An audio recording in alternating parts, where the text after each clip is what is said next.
Starting with your house, electricity is important for operating all appliances, be it for entertainment, lighting, and of course, all technology. Do you know where this electricity comes from? This electricity comes from a power station. But what if the electricity fails or is not available at some places? At those places, we might need to use a torch. Here is when an electric cell comes in. An electric cell is used to provide electricity to a torch, which in turn produces light. When we observe the electric cell closely, we see that it has a metal cap on one side and a metal disc on the other, with positive and negative signs on the ends. This means that the cell has two terminals, namely positive and negative. The side with the metal cap is the positive terminal, and the side with the metal disc is the negative terminal. An electric cell uses the chemicals inside it to produce electricity. When the chemicals inside it are used up, it stops producing electricity. Now, let's look at the bulb in the torch closely.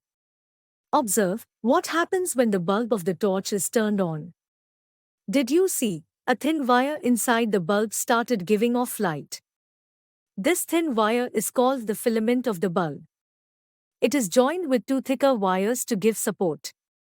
One of these thick wires is connected to the metal case at the base of the bulb. The other thick wire is connected to the metal tip at the center of the base. The base of the bulb and the metal tip of the base are the two terminals of the bulb. Let's do an activity where we will try to light up a bulb using an electric cell. For this we need a bulb, electric wires, plastic rubber, and an electric cell. Remove the plastic from the end of the wires and cover the cell using a rubber band in this manner. First, let's connect both the wires to one side of the bulb. You will observe that the bulb doesn't light up. Observe that there are similar marks of positive and negative on the cell as well as the bulb. First, we'll connect the plus sign of the cell to the plus sign of the bulb and minus sign of the bulb to the minus sign. On doing so, the bulb turns on.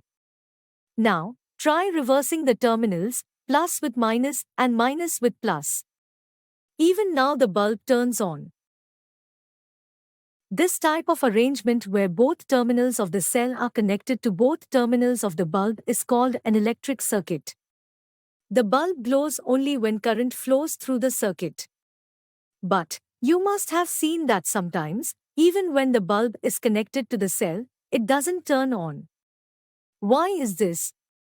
This may happen if the bulb has fused. An electric bulb may fuse due to many reasons.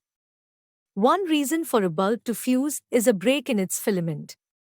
A break in the filament of an electric bulb means a break in the path of the current between the terminals of the electric cell. Therefore, a fused bulb does not light up as no current passes through its filament. We had an arrangement for turning on or off our homemade torch by moving the base of the bulb away from the wire of the cell. This arrangement of turning on and off a circuit is called a switch. We can make another simple and easier switch to use in our circuit.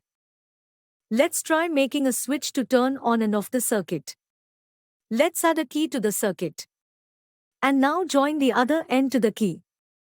The bulb will turn on as soon as we touch the key with the wire. This is because an iron key allows electricity to flow through it and completes the circuit. So, any object which allows electricity to flow through it is called a conductor. Therefore, the iron key is a conductor.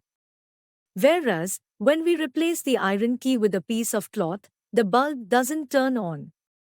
So, any object which doesn't allow electricity to flow through it is called an insulator. Therefore, cloth is an insulator. We hope that you have understood the concept of electricity and circuits. Now, here's a secret on how you can study effectively with the EduRev app.